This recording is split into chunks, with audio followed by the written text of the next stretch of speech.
ಶಾರದಾ ಶಾರದಾಂಭೋಜವದನಾ ವದನಾಂಬುಜೇ ಸರ್ವದಾ ಸರ್ವದಾಸ್ಮಾಕಂ ಸನ್ನಿಧಿಂ ಸನ್ನಿಧಿಂ ಕ್ರಿಯಾತ್. ಮಿಥುನ ರಾಶಿಯವರಿಗೆ ಸ್ವಾಗತ.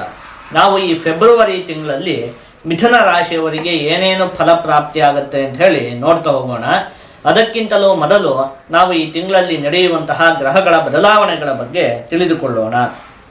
ನೋಡಿ, ಕುಂಭ ರಾಶಿಗೆ ಈ ತಿಂಗಳ 3ನೇ ತಾರೀಕಿನಂದು ಬುಧ ಗ್ರಹ, 5ನೇ ತಾರೀಕಿನಂದು ಶುಕ್ರ ಗ್ರಹ, 12ನೇ ತಾರೀಕಿನಂದು ರವಿ ಗ್ರಹ, 23ನೇ ತಾರೀಕಿನಂದು ಕುಜಗ್ರಹ ಪ್ರವೇಶವನ್ನು ಮಾಡ್ತಾ ಇರುವಂಥದ್ದು. ಇದಿಷ್ಟು ಕೂಡ ಈ ತಿಂಗಳಲ್ಲಿ ನಡೆಯುವಂತಹ ಪ್ರಮುಖವಾದ ಗ್ರಹಗಳ ಬದಲಾವಣೆ. ಇದನ್ನೆಲ್ಲ ಆಧರಿಸಿ ಮಿಥುನ ರಾಶಿಯವರಿಗೆ ಈ ಫೆಬ್ರವರಿ ತಿಂಗಳಲ್ಲಿ ಏನೇನು ಫಲಪ್ರಾಪ್ತಿ ಆಗುತ್ತೆ ಅಂತ ಹೇಳಿ ನಾನೊಂದು 10 ಅಂಶಗಳನ್ನು ಪಟ್ಟಿ ಮಾಡ್ಕೊಂಡು ಬಂದಿದ್ದೀನಿ. ನಾವೀಗ ಇದನ್ನು ನೋಡ್ತಾ ಹೋಗೋಣ. ಈ ತಿಂಗಳಲ್ಲಿ ನಿಮ್ಗೆ ಏನೇನು ಫಲಪ್ರಾಪ್ತಿ ಆಗುತ್ತೆ ಅಂತ ಹೇಳಿ. ಮೊದಲನೇದಾಗಿ, ಅನೇಕ ಗ್ರಹಗಳು ನಿಮಗೆ ನವಮ ಭಾವದಲ್ಲಿ ಸ್ಥಿತವಾಗಿರುವಂಥದ್ದು ಈ ತಿಂಗಳಲ್ಲಿ. ನವಮ ಭಾವ ಅಂದರೆ ಏನು ಹೇಳಿ? ಭಾಗ್ಯ, ಧರ್ಮ, ದಯಾ, ಪುಣ್ಯ, ತಪಸ್ತಾತ, ಸುತಾತ್ಮಜಾಹ ಇತ್ಯಾದಿಯಾಗಿ ಹೇಳಿರುವಂಥದ್ದು. ಭಾಗ್ಯಸ್ಥಾನ ಅಂದರೆ ಅದೃಷ್ಟದ ಸ್ಥಾನ. ಹಾಗಾಗಿ ಈ ಒಂದು ತಿಂಗಳಲ್ಲಿ ಅದೃಷ್ಟ ಅಂತ ಹೇಳುವಂಥದ್ದು ನಿಮ್ಮ ಕೈ ಹಿಡಿಯುತ್ತೆ.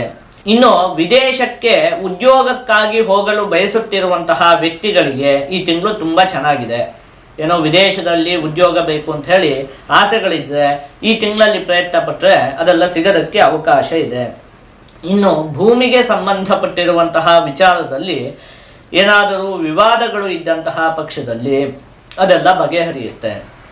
ನೋಡಿ, ಏನೋ ಒಂದು ಜಾಗವನ್ನು ತೆಗೆದುಕೊಂಡಿರ್ತೀರಿ, ಅದು ಡಾಕ್ಯುಮೆಂಟ್ ವಿಚಾರ ಆಗಿರಬಹುದು, ಯಾವುದೋ ಒಂದು ವಿಚಾರದಲ್ಲಿ ಒಂದಷ್ಟು ವಿವಾದಗಳು, ಒಟ್ಟಲ್ಲಿ ಭೂಮಿಗೆ ಸಂಬಂಧಪಟ್ಟಿರುವಂತಹ ವಿಚಾರದಲ್ಲಿ ಏನೇ ವಿವಾದಗಳಿದ್ರೂ ಕೂಡ ಅದೆಲ್ಲ ಈ ಒಂದು ತಿಂಗಳಲ್ಲಿ ಬಗೆಹರಿಯುತ್ತೆ.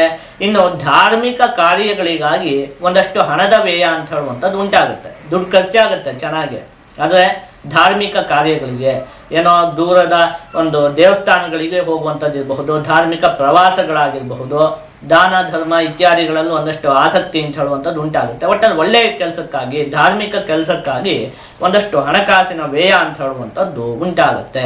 ಕುಜಗ್ರಹ ನಿಮಗೆ ಅಷ್ಟಮ ಭಾವದಲ್ಲಿ ಸ್ಥಿತವಾಗಿರುವುದರಿಂದಾಗಿ ವಾಹನವನ್ನು ಚಲಾಯಿಸುವಂತಹ ಸಂದರ್ಭದಲ್ಲಿ ನೀವು ಒಂದು ಸ್ವಲ್ಪ ಜೋಪಾನವಾಗಿರಬೇಕಾಗತ್ತೆ. ಇನ್ನು ಶಸ್ತ್ರಚಿಕಿತ್ಸೆಯನ್ನು ಮಾಡಿಸಿಕೊಳ್ಳುವಂತಹ ವ್ಯಕ್ತಿಗಳಿಗೆ ಈ ತಿಂಗಳು ಉತ್ತಮವಾಗಿದೆ. ಏನಾದರೂ ಅನಾರೋಗ್ಯದ ಸಮಸ್ಯೆಗಳು ಇದ್ದು ಅದಕ್ಕೆ ಶಸ್ತ್ರಚಿಕಿತ್ಸೆ ಆಗಬೇಕು ಅಂತ ಹೇಳಿ ವೈದ್ಯರು ಹೇಳಿದರೆ ನೋಡಿ, ಈ ತಿಂಗಳಲ್ಲಿ ಶಸ್ತ್ರಚಿಕಿತ್ಸೆಯನ್ನು ಮಾಡಿಕೊಂಡ್ರೆ ಈ ತಿಂಗಳು ಅದಕ್ಕೆ ಚೆನ್ನಾಗಿದೆ. ಬೇಗ ಆರೋಗ್ಯದ ಪ್ರಾಪ್ತಿ ಅಂತ ಹೇಳುವಂಥದ್ದು ಉಂಟಾಗುತ್ತೆ. ಇನ್ನು ನಿಮ್ಮ ವೈಯಕ್ತಿಕ ವಿಚಾರಗಳನ್ನು ನೀವು ಇನ್ನೊಬ್ಬರ ಜೊತೆಗೆ ಹಂಚಿಕೊಳ್ಳುವುದಕ್ಕೆ ಹೋಗಬಾರ್ದು. ಮುಖ್ಯವಾಗಿ ಈ ತಿಂಗಳಲ್ಲಿ ನೀವು ಯಾರನ್ನೋ ನಂಬಿಬಿಟ್ಟು ನಿಮ್ಮ ರಹಸ್ಯವಾದಂತಹ ವೈಯಕ್ತಿಕ ವಿಚಾರಗಳನ್ನೆಲ್ಲ ಅವರ ಹತ್ರ ಹೇಳ್ಕೊಂಡ್ರೆ ಅದರಿಂದ ನಾಳೆ ನಿಮಗೆ ಸಮಸ್ಯೆ ಅಂತ ಹೇಳುವಂಥದ್ದು ಉಂಟಾಗುತ್ತೆ. ನೀವು ಅವರ ಹತ್ರ ಯಾರಿಗೂ ಹೇಳಬೇಡ ಅಂತ ಹೇಳಿದರೆ ಅವ್ರು ಇಡೀ ಊರಿಗೆ ಹೇಳ್ಕೊಂಬಂದಿರ್ತಾರೆ, ಅಥವಾ ಅದನ್ನೇ ಇಟ್ಕೊಂಡು ಅವರು ನಿಮ್ಮನ್ನು ಆಟ ಆಡಿಸುವುದಕ್ಕೆ ಶುರು ಮಾಡ್ತಾರೆ. ಒಟ್ಟಲ್ಲಿ ನಿಮ್ಮ ರಹಸ್ಯವಾದ ವಿಚಾರವನ್ನು, ವೈಯಕ್ತಿಕ ವಿಚಾರಗಳನ್ನು ನೀವು ಈ ತಿಂಗಳಲ್ಲಿ ಎಲ್ಲೂ ಕೂಡ ಹಂಚಿಕೊಳ್ಳುವುದಕ್ಕೆ ಹೋಗಬಾರ್ದು. ಮಕ್ಕಳಿಗಾಗಿ ಒಂದಷ್ಟು ಹಣದ ವ್ಯಯ ಅಂತ ಹೇಳುವಂಥದ್ದು ಉಂಟಾಗುತ್ತೆ. ನಿಮ್ಮ ಮಕ್ಕಳ ಒಂದಷ್ಟು ಆಸೆಗಳನ್ನು ತೀರಿಸುವುದಕ್ಕಾಗಿ ಅವರು ಏನನ್ನೋ ಒಂದಷ್ಟು ವಸ್ತುಗಳನ್ನೆಲ್ಲ ಬಯಸ್ತಾರೆ, ಅದನ್ನು ತೆಗೆದುಕೊಡುವುದಕ್ಕಾಗಿ ಆಗಿರಬಹುದು. ಒಟ್ಟಲ್ಲಿ ಮಕ್ಕಳ ವಿಚಾರದಲ್ಲಿ ಒಂದಷ್ಟು ಹಣದ ವ್ಯಯವನ್ನು ನೀವು ಈ ತಿಂಗಳಲ್ಲಿ ಮಾಡ್ತೀರಿ.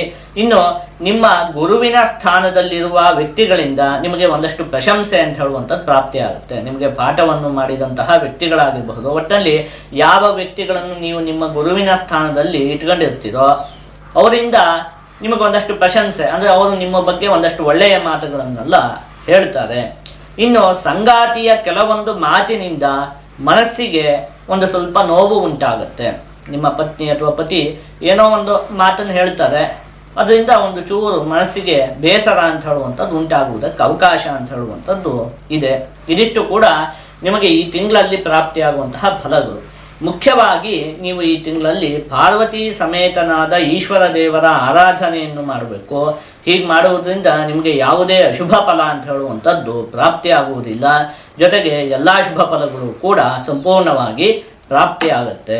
ಒಂದು ವಿಶೇಷ ಸೂಚನೆ, ಈ ವರ್ಷದ ಅಕ್ಷಯ ತೃತೀಯದಂದು ಅಂದರೆ ಏಪ್ರಿಲ್ ತಿಂಗಳ 20ನೇ ತಾರೀಕಿನಂದು ನಾವು ಶೃಂಗೇರಿಯಲ್ಲಿರುವಂತಹ ನಮ್ಮ ಯಾಗಶಾಲೆಯಲ್ಲಿ ಶ್ರೀ ಸೂಕ್ತ ಹೋಮ, ದುರ್ಗಾ ಹೋಮ ಮತ್ತು ಸರಸ್ವತಿ ಹೋಮವನ್ನು ಹಮ್ಮಿಕೊಂಡಿದ್ದೇವೆ.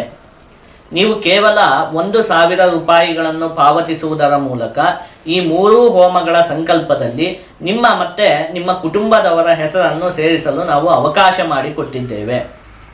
ನಿಮ್ಮ ಮನೆಗೆ ಪ್ರಸಾದವನ್ನು ಕಳುಹಿಸಿಕೊಡುವಂತಹ ವ್ಯವಸ್ಥೆಯೂ ಕೂಡ ಇರುತ್ತೆ.